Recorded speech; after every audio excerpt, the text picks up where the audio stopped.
بے شک میں ایک بندہ ہوں، کان کھول کر سن لو، حدیث اٹھا کر دیکھ لو، کتاب الکتاب مریم صفحہ نمبر 3440 پر 5۔ کون کہہ رہے ہیں میرے بھائی؟ اللہ کے نبی کہہ رہے ہیں میں بے شک میں ایک بندہ ہوں، لہذا تم بھی اللہ کا بندہ اور اس کا رسول ہی کہو۔ بخاری احادیث الانبیاء باب قول تعالی وَاذْكُرْ فِي الْمَرْيَمُ کتاب المریم، رسول اکرم صلی اللہ علیہ وسلم کی تشریف آری اور میلاد منانے والوں کا اظہار خیال کہ رسول اللہ صلی اللہ علیہ وسلم محفل میلاد میں بذات خود تشریف لاتے ہیں اور اس بنا پر وہ آپ صلی اللہ علیہ وسلم کو سلام اور خوش آمدید کے لیے کھڑے ہو جاتے ہیں۔ افسوس ہوتا ہے کتنے نبی ہیں میرے بھائی۔ چلو آج ہکٹے نگر کے اندر 25 مسجدوں میں میلاد النبی کی نعت پڑھی جائے تو کیا سب مسجدوں میں ایک ہی نبی کھڑے ہو جائیں گے؟ ارے غور کرو، سمجھتا بچہ سمجھ جاتا ہے، مگر یہ بوڑھے نوجوان جو جوش میں آ کر اس پر عمل کرنے والے ہیں، ان کا دماغ خراب ہو چکا ہے۔ شیطان نے ان کو ایسا مسلط کر دیا، یہ صحیح ہے، اسی پر عمل کر نبی آ گئے۔ اللہ نبی آ گیا، یہ کہاں کا اسلام ہے، یہ کہاں کا دین ہے میرے بھائی میرے دوست؟ جبکہ بہت بڑا جھوٹ ہے اور بدترین جہالت ہے، کیونکہ رسول اللہ صلی اللہ علیہ وسلم وفات پا چکے ہیں اور آپ صلی اللہ علیہ وسلم کی مبارک روح اعلی علیین دار الکرامہ میں اپنے رب عظیم کے پاس ہے۔ اللہ اکبر۔ اور آپ قیامت سے پہلے اپنی قبر مبارک سے باہر نہیں آئیں گے، جیسا کہ اللہ تعالیٰ نے سورہ مومنون میں ارشاد فرمایا ثم انکم بعد ذلک لمبعوثون ثم انکم یوم القیامت تبعثون، سورۃ المومنون آیت نمبر 116۔ پھر اس کے بعد تم مر جاتے ہو، پھر تمہیں قیامت کے روز اٹھایا جائے گا۔ ابو ہریرہ رضی اللہ عنہ سے روایت ہے کہ رسول اللہ صلی اللہ علیہ وسلم نے فرمایا میں قیامت کے دن اولاد آدم علیہ السلام کا سردار رہوں گا اور سب سے پہلے میری خبر کا دروازہ کھولا جائے گا، حصہ کھولا جائے گا اور سب سے پہلے میں شفاعت کروں گا اور سب سے پہلے میری شفاعت قبول کی جائے گی۔ یہ مسلم کی روایت ہے میرے بھائی۔ دیکھو ہم کس کس کی سفارش میں لگے ہوئے ہیں، فلانے کے پیچھے، فلانے کے پیچھے، فلانے کے پیچھے، فلانے کے پیچھے۔ میرے بھائی یہاں تو یہ بتایا جا رہا مسلم کی روایت ہے میرے بھائی، نبی کریم صلی اللہ علیہ وسلم سفارش کریں گے، جشن میلاد النبی منانے والوں کی سفارش نہیں ہوگی۔ یہ کھلی بات ہے، چیلنج کی بات۔ جو ملا تمہیں بولتا ہے سفارش اس سے حاصل کر لو قیامت کے دن۔ اللہ رب العالمین فرمائیں گے یہ عمل تم نے کس کے کہنے پہ کیا؟ فلانے مولوی صاحب، مفتی صاحب کے کہنے سے ہم نے کیا۔ کیا تم نے قرآن اور حدیث کی تعلیمات حاصل نہیں کہ ہمیں معلوم نہیں، لا ادری میں نہیں جانتا تھا، تو جاؤ اس ملا کے پاس ثواب حاصل کر لو۔ تو کیا کرو گے میرے بھائی میرے دوست؟ کیا دین میں بدعت حسنہ کا وجود ہے؟ دین میں بدعت حسنہ کا وجود ہے۔ بعض لوگوں کا خیال ہے کہ ادھر میلاد النبی صلی اللہ علیہ وسلم اگر بدعت تو یہ بدعت سیئہ نہیں بلکہ بدعت حسنہ ہے، جبکہ ہمارا عقیدہ یہ ہے کہ دین میں ہر نیا کام بدعت سیئہ اور گمراہی ہے، خواہ وہ بظاہر کار کیوں نہ ہو، خیر کا کام کیوں نہ ہو۔ رسول اللہ صلی اللہ علیہ وسلم اپنے ہر خطبہ حاجت میں ارشاد فرمایا کرتے تھے اما بعد فإن خير الحديث كتاب الله وخير الهدي هدي محمد صلى الله عليه وسلم وشر الأمور محدثاتها وكل محدثة بدعة وكل بدعة ضلالة وكل ضلالة النار في النار۔ میرے بھائی حمد و ثنا کے بعد یقیناً بہترین بات اللہ کی کتاب ہے اور بہترین طریقہ محمد صلی اللہ علیہ وسلم کا ہے، اور سب سے برے امور ہیں وہ ہیں جنہیں دین میں نیا ایجاد کیا جائے۔ ہر بدعت گمراہی ہے۔ اس حدیث سے ثابت ہوا کہ جس کام کا کتاب اللہ اور سنت رسول صلی اللہ علیہ وسلم میں ثبوت نہ ہو اور اسے دین میں ایجاد کیا گیا ہو، وہ سب برا کام ہے، چاہے وہ لوگوں کی نظر میں کتنا اچھا کیوں نہ ہو۔ اور دین میں ہر نیا کام بدعت اور ہر بدعت گمراہی ہے۔ ذرا سوچیں میرے بھائی میرے دوست اور خواتین اسلام، اگر کار خیر کے نام پر دین میں کوئی نیا کام ایجاد کرنا جائز ہوتا تو رسول اکرم صلی اللہ علیہ وسلم ان 3 اشخاص کو تنبیہ کیوں کرتے جن میں سے ایک نے پوری رات قیام کرنے، دوسرے نے ہمیشہ روزے رکھنے کے متعلق تھے؟ کیا ان تینوں اشخاص نے کسی برے عمل کا ارادہ کیا تھا کہ اس پر آپ صلی اللہ علیہ وسلم نے انہیں سخت تنبیہ کی؟ یقیناً انہوں نے خیر کے کاموں کا ارادہ کیا تھا، لیکن رسول اللہ صلی اللہ علیہ وسلم نے ان کے ان عزائم کی تردید کر دی، کیونکہ وہ اگرچہ خیر کے کاموں کے متعلق ہی تھے مگر آپ صلی اللہ علیہ وسلم کے طریقے سے ہٹ کر تھے، اور وہ آپ صلی اللہ علیہ وسلم سے آگے بڑھنے کی کوشش ہو رہی تھی۔ اس سے ثابت ہوا کہ بدعت حسنہ نام کی کوئی چیز اسلام میں موجود نہیں ہے، اور جب تک خیر کا کوئی عمل رسول اللہ صلی اللہ علیہ وسلم کے طریقے سے ثابت ہو اس وقت تک وہ خیر کہلا سکتا ہے نہ وہ دین کا حصہ ہو سکتا ہے۔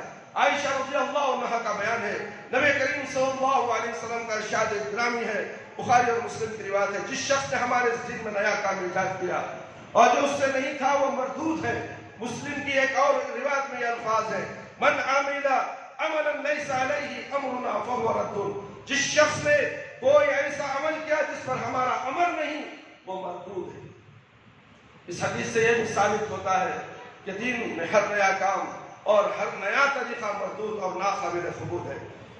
ایک مرتبہ ابو موسیٰ اشعری عبداللہ بن مسعود رضی اللہ تعالیٰ عنہ کے گھر آئے، ان سے کہا میں نے ابھی مسجد میں ایک چیز دیکھی ہے جس میں درست نہیں سمجھتا، حالانکہ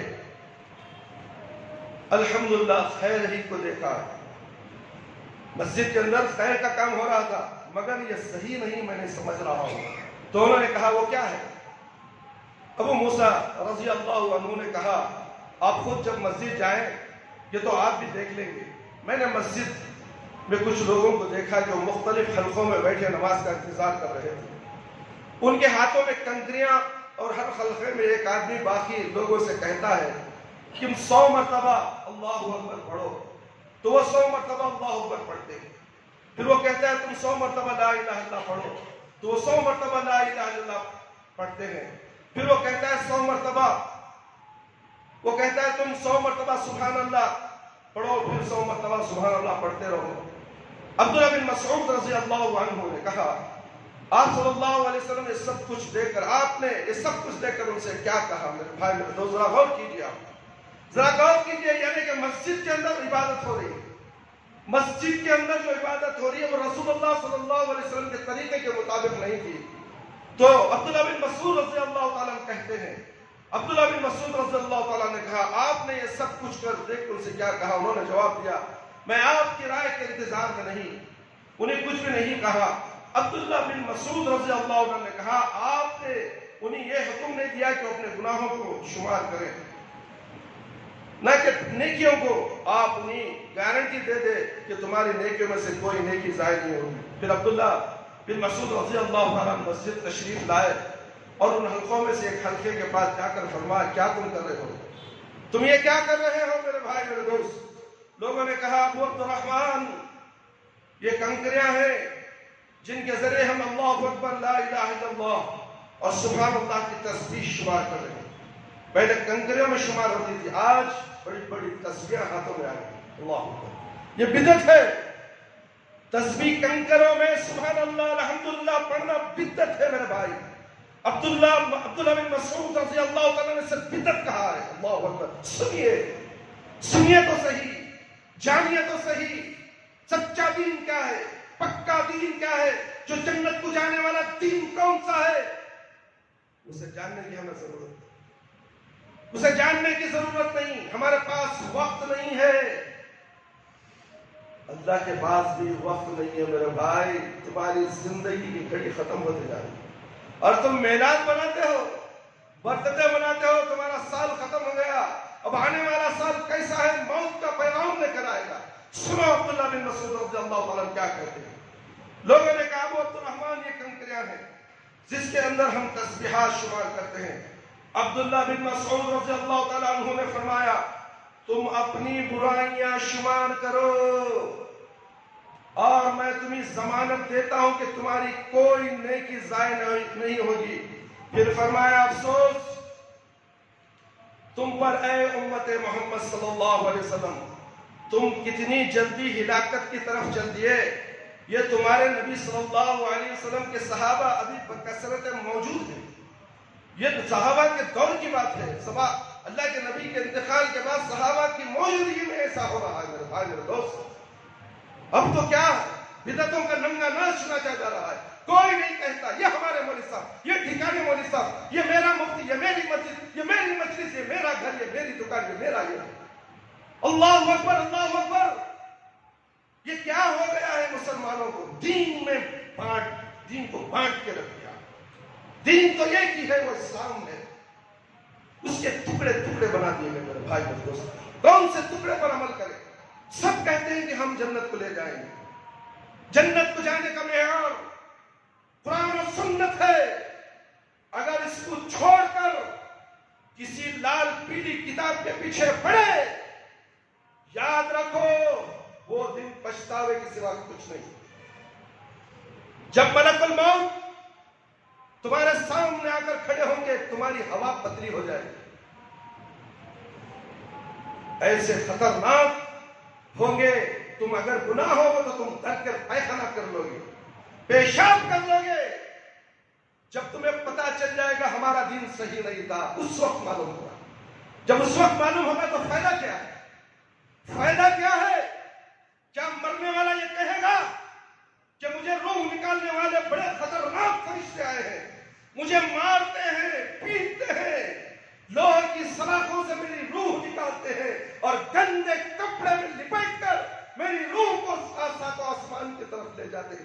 کوئی مردہ بولتا ہے, نہلانے کے وقت بولتا ہے, کپڑے نکالنے کے وقت بولتا ہے, یا کفن پہنانے کے وقت, یا جنازے کی نماز کے وقت ملا مولوی کو بولتا ہے کان میں, دفنانے کے وقت بولتا ہے.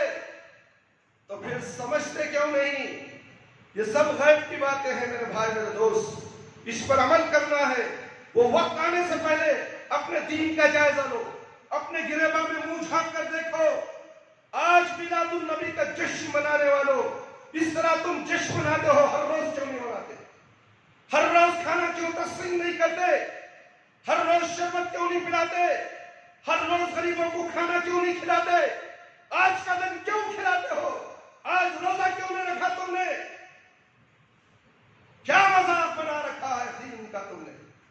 نبی کریم صلی اللہ علیہ وسلم کی سنتوں کا دھجیاں اڑا دیتی ہو. پھر کہتے ہو وہ عاشقان رسول. کیا ناچنا گانا عاشقان رسول ہے؟ میرے بھائی غور کرو, اور تم غور کرے ہو تو اپنے دوستوں کو, اپنے رشتہ داروں کو, اپنے گھر والوں کو سمجھاؤ تو صحیح. اس خرافات سے روکو. کاش کے کتنے گھر, کتنے قبیلے, کتنی جماعتیں بچ جائیں گی جہنم کی دہکتی ہوئی آگ سے. صحابہ اکرام رضی اللہ عنہ ابھی بکثرت موجود ہیں. آپ صلی اللہ علیہ وسلم کے کپڑے ابھی بوسیدہ نہیں ہوئے, اور نہ ہی آپ صلی اللہ علیہ وسلم کے برتن ابھی ٹوٹے ہیں. اس اللہ کی قسم جس کے ہاتھ میں میری جان ہے, کیا تم یہ سمجھتے ہو کہ محمد صلی اللہ علیہ وسلم کے طرز عمل سے بہتر طرز عمل پر ہو, یا تم گمراہی کا ایک دروازہ کھول رہے ہو؟ لوگوں نے کہا واللہ یا عبد الرحمن ما اردنا الا خیرا. ابو عبد الرحمن, اللہ کی قسم ہم نے تو خیر کا ارادہ کیا ہے. انہوں نے فرمایا وَكَمْ مِن مُرِيدِ الْخَيْرِ لَن يُصِيبَهُ. کتنے لوگ ہیں جو خیر کا ارادہ کرتے ہیں لیکن وہ خیر کو ہرگز نہیں پا سکیں گے. سلسلہ احادیث صحیحہ صفحہ نمبر 2005. ذرا غور کیجئے میرے بھائی, ذرا غور کیجئے میرے بھائی میرے دوست اور خواتین اسلام. کیا تسبیحات کا پڑھنا برا عمل ہے؟ بتائیے اور سوچئے میرے بھائی, کیا تسبیحات کا پڑھنا برا عمل ہے؟ نہیں. کیا اللہ اکبر پڑھنا برا عمل ہے؟ سبحان اللہ کہنا برا عمل ہے؟ یقیناً یہ برا عمل نہ تھا. عبداللہ بن مسعود رضی اللہ عنہ نے تسبیحات پڑھنے پر انہیں برا بھلا کیا, بلکہ اس کے لب و لہجے میں جو سختی تھی وہ اس لیے تھی کہ انہوں نے لوگوں کو نبی کریم صلی اللہ علیہ وسلم کی سنت طیبہ اور صحابہ کرام رضی اللہ عنہ کو کنکریوں کے ساتھ نہیں بلکہ اپنے دہنے ہاتھ کی انگلیوں پر تسبیح کو شمار کرتے تھے. اپنی انگلیوں کے پوروں میں سبحان اللہ الحمدللہ پڑھو. یہ انگلیاں کے پور قیامت کے دن گواہی دیں گے کہ یہ سبحان اللہ الحمدللہ اللہ اکبر لا الہ الا اللہ کی تسبیح پڑھا کرتے تھے. یہ ڈپلیکیٹ ٹک ٹک کی مشین بھی آ چکی ہے. بہت سے جماعت والے یہ انڈونیشیا کی ایجاد ہے. انڈونیشیا والے جب مکہ آئے تو انہوں نے آسان طریقہ، وہ ہلکے پھلکے لوگ ہوتے ہیں، مگر انہوں نے ہاتھ میں انگلی میں انگوٹھی پرولی اور بازار میں جا رہے ہیں، کہیں گھوم رہے ہیں، مگر بٹن دبک رہا. جب دیکھتے ہیں تو 5000 بٹن دب چکے. اللہ اکبر، میں نے 5000 مرتبہ تسبیح کی ہے. بھاڑ میں گئی ایسی تسبیح تمہاری. اللہ کو اسی تسبیح کی ضرورت نہیں. اللہ نے تمہیں ہاتھ دیے ہیں، یہ ہاتھ دیے ہیں میرے بھائی میرے دوست. سبحان اللہ الحمدللہ اللہ اکبر لا الہ الا اللہ. ان پوروں میں فنگر پرنٹس کہاں ہوتی ہے میرے بھائی؟ آپ کے فنگر آدھار کارڈ پہ آپ کے فنگر پرنٹس کہاں لیا جاتا ہے؟ اگر آپ کو پکڑنا ہے تو اس فنگر پرنٹ سے پکڑا جائے گا، اور قیامت میں آپ کے اذکار کو، آپ کی تسبیحات کو گنا جائے گا تو اس فنگر پرنٹ کی وجہ سے پکڑا جائے گا.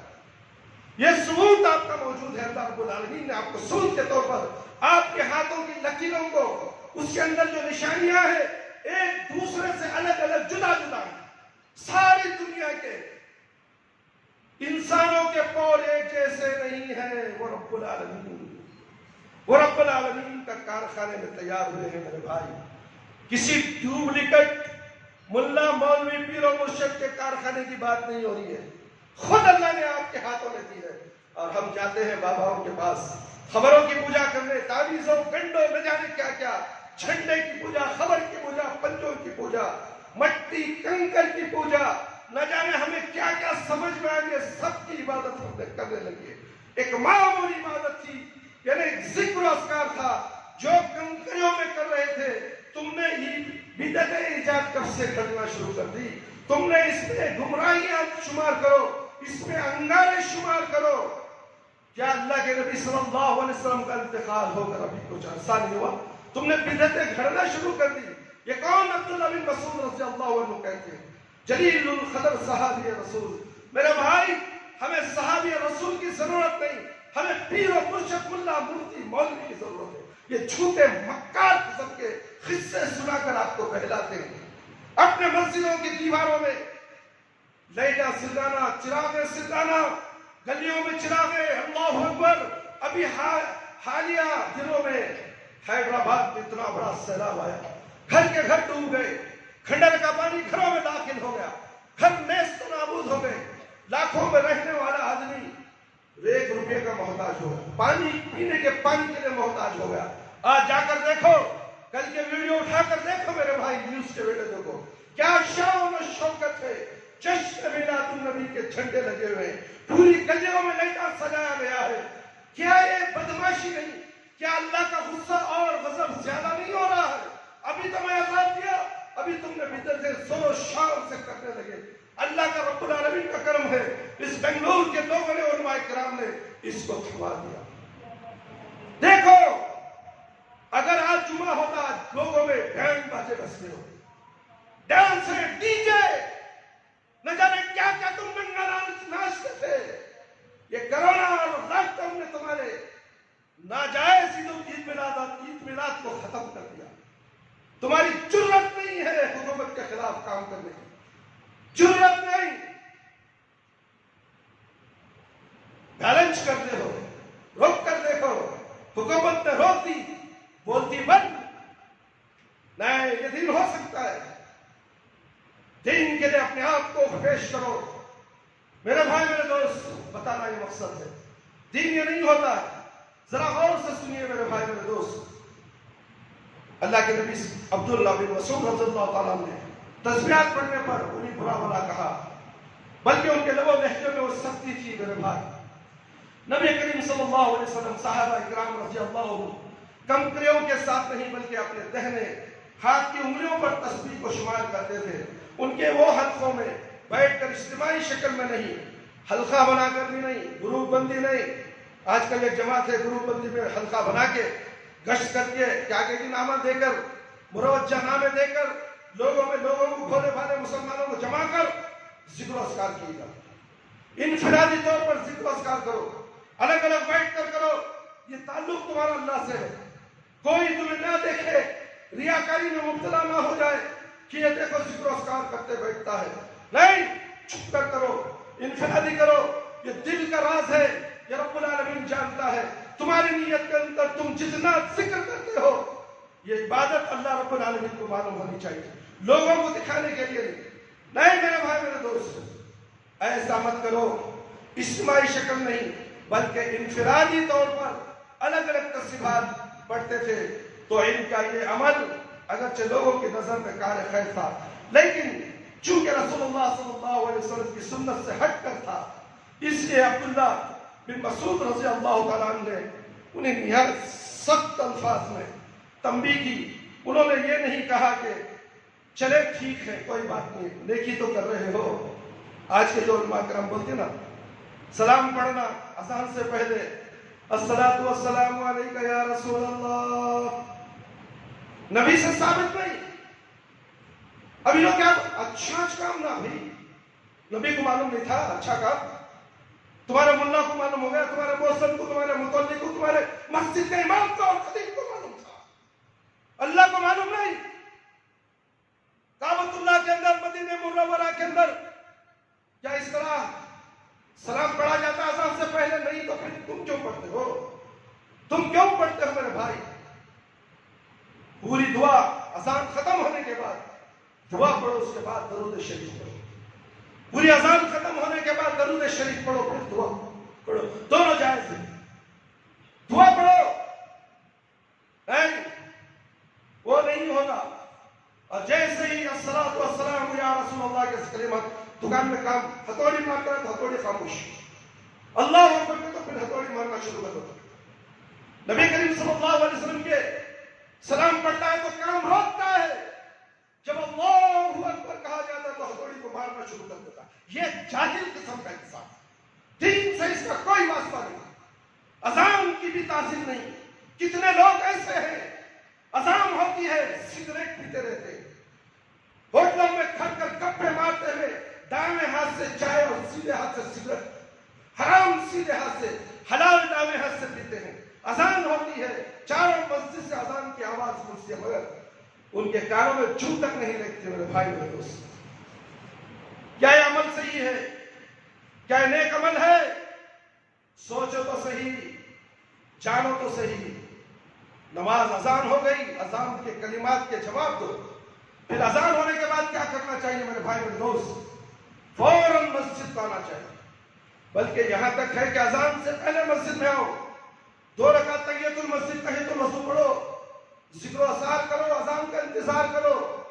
جب مسجد میں بیٹھے تو نماز کی حالت میں رہو گے تم, اور جب اذان ہو جائے اٹھ کر کھڑے ہو کر 2 رکعت نمازیں پڑھو. اس کے بعد دعا کرو, اقامت سے پہلے دعا کرو, تمہاری دعاؤں کو اللہ رب العالمین قبول کرے. دعا نہیں کرتے, تعویذ گنڈے بابا دعا کرنے کے لیے کہا گیا ہے. کوئی بیوی سے پریشان, کوئی بچے سے پریشان, کوئی طلاق کے مسئلے سے پریشان, کوئی خلا کے مسئلے سے پریشان, کوئی روزی روٹی کے لیے پریشان, مگر پریشان ہے مگر دعا نہیں کرنا چاہتا, مسجد آنا نہیں چاہتا, اذان کے بعد انتظار کرتے ہوئے اقامت تک دعا کرنا نہیں چاہتا, جو تو قبولیت کا وقت ہے. نماز کے فوراً بعد, ذکر و اذکار کے بعد, فرض نماز کے بعد دعا کرو. دعا کو قبول کرنے کا اللہ نے وعدہ دیا.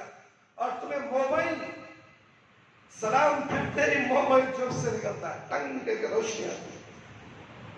لوگوں کو کیا باور کرانا چاہتے ہو کہ جو ابھی فون آ گیا ہے مجھے, میں جا رہا ہوں, مجھے ملا مولوی کچھ نہ بولے. فوراً کان کو لگاتا, فون بھی نہیں آتا, آن کر کے کان کو لگا کر اس مسجد سے دوڑتا ہے. یہ شیطان کا دوست ہے میرے بھائی, یہ اللہ کا دوست نہیں. اللہ کا دوست وہ ہے جو مسجد میں آئے تو موبائل کو ہاف کر دے, موبائل کو ختم کر دے, اس کا جنازہ نکال دے. اللہ کے دربار میں ایک سو ہو کر عبادت ہے, اپنے آپ کو اللہ کے حوالے کر دے. جب مسجد سے باہر چلا جائے اس وقت اس دجال کو اٹھائے اور دیکھیں کہ کہاں تک صحیح ہے. پھر اس کے بعد جو فون آئے گا اس پر عمل کرے. مسجد کے اندر نہیں, یہ اللہ کا دربار ہے. یہ کسی بادشاہ کا وزیر کا دربار نہیں ہے. تم کسی وزیر کے دربار میں جاؤ، ویدھان سبھا چلے جاؤ، تمہیں موبائل اندر لے جانے کی اجازت نہیں ہے. یہ اللہ رب العالمین کے دربار میں تم آ کر موبائل آن رکھتے ہو، اور نماز کے دوران رنگ بجتی ہے اور نماز کے سامنے سجدے کی جگہ موبائل کو رکھتے ہو. کیا تم نماز موبائل کے اوپر پڑھتے ہو؟ سجدہ موبائل کے اوپر کرتے ہو؟ تمہارا پورا دھیان موبائل پر ہے، تو پھر تمہاری نماز کیسے قبول ہوگی؟ کب میں سلام پھروں، کب یہ ملا سلام پھرے گا، اور کب میں موبائل اٹھاؤں، دیکھوں اور نکل جاؤں؟ یہ دین نہیں ہے میرے بھائی میرے دوست. جب اللہ کے گھر میں تسبیح پڑھنا جو نبی کریم صلی اللہ علیہ وسلم کی سنت سے ثابت نہیں تھا، وہ دین نہیں تھا، وہ بدعت تھی، وہ گناہ تھا، وہ برائیاں تھی، وہ انگارے لکھ رہے اپنے اعمال نامہ. اللہ اکبر. انہوں نے یہ نہیں کہا کہ چلے ٹھیک ہے کوئی بات نہیں، کوئی بات نہیں کیونکہ یہ عمل خیر ہی ہے، بلکہ انہوں نے اسے گمراہی کا ایک دروازہ کھولنے کے متعارف قرار دیا. لہذا ثابت ہوا کہ دین میں کوئی بدعت حسنہ نہیں ہے، اور ہر بدعت بری ہے، اور ہر بدعت گمراہی کی طرف لے جاتی ہے. میرے بھائی میرے دوست، اور بھی بہت سے باتیں ہیں اس کے دلائل کے تعلق سے. اگر قرآن اور حدیث سے کسی کو علم حاصل کرنا ہے تو نماز کے بعد ہو یا کبھی بھی مغرب کے بعد ہو، عشاء کے بعد ہو، بالمشافہہ ملاقات کرے.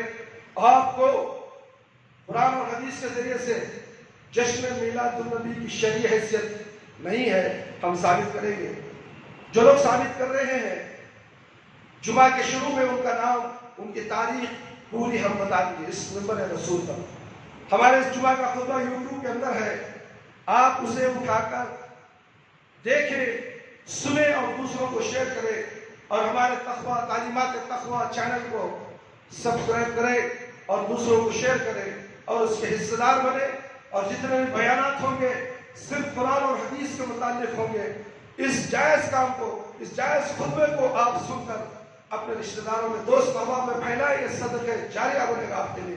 اور کوئی بھی سن کر کوئی ایک شخص بھی آپ کے کہنے سے، آپ کے پہنچانے سے دین جان کر عمل کرنے لگ جائے، جنت آپ کے قریب ہے، آپ کے لیے نجات ہے. میرے بھائی میرے دوست، ایسے کام کیجئے جو کام کرنے کے ہیں، جو نہیں کرنے کے ہیں، جو دین سے ثابت نہیں، اللہ کے نبی صلی اللہ علیہ وسلم سے ثابت نہیں، اس کی طرف بھٹک کر نہ دیکھیے.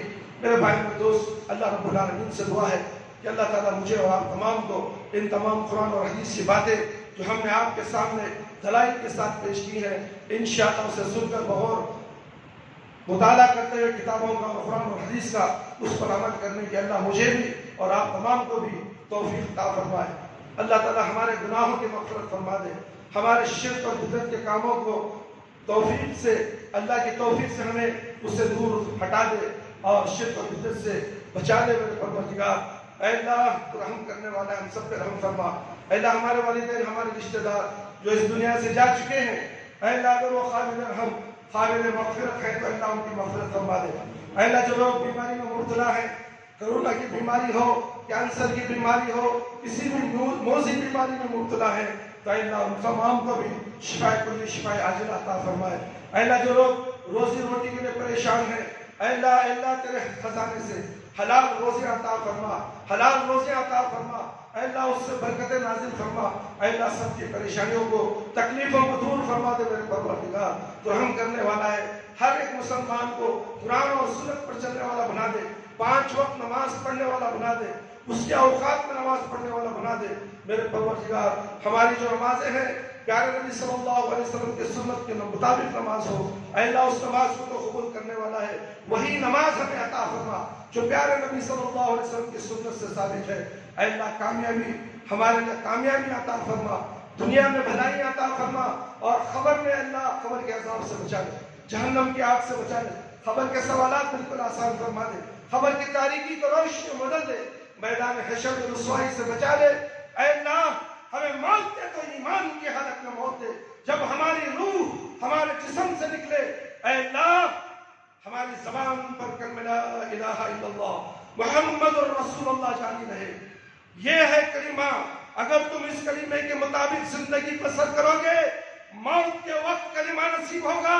یہ ڈھونگے میلاد النبی منانے والوں کبھی کلمہ نصیب نہیں ہوگا. اللہ تعالی ہمیں ان میں شامل نہ کرے، سنت کے مطابق عمل کرنے والوں میں ہمارا شامل کرے، صحابہ کرام میں ہمارا طرز عمل پر عمل کرنے کی ہمیں توفیق عطا فرمائے، ہمارے گناہوں کو بخش دے میرے پروردگار، ہماری کوتاہیوں کو بخش دے، تو بخش نہیں کرے گا تو کون بخشش کرے گا؟ اے اللہ، آج عید المومنین ہے، آج عید المومنین ہے میرے پروردگار، اس عید المومنین میں ہماری دعاؤں کو قبول فرما دے، ہمیں پکا سچا مسلمان بنا اور پکا نمازی بنا دے جو دین کا ستون ہے، خبر میں نور ہے۔ ربنا تقبل منا انك انت السميع العليم وتب علينا انك انت التواب الرحيم سبحان ربك رب العزة عما يصفون وسلام على المرسلين والحمد لله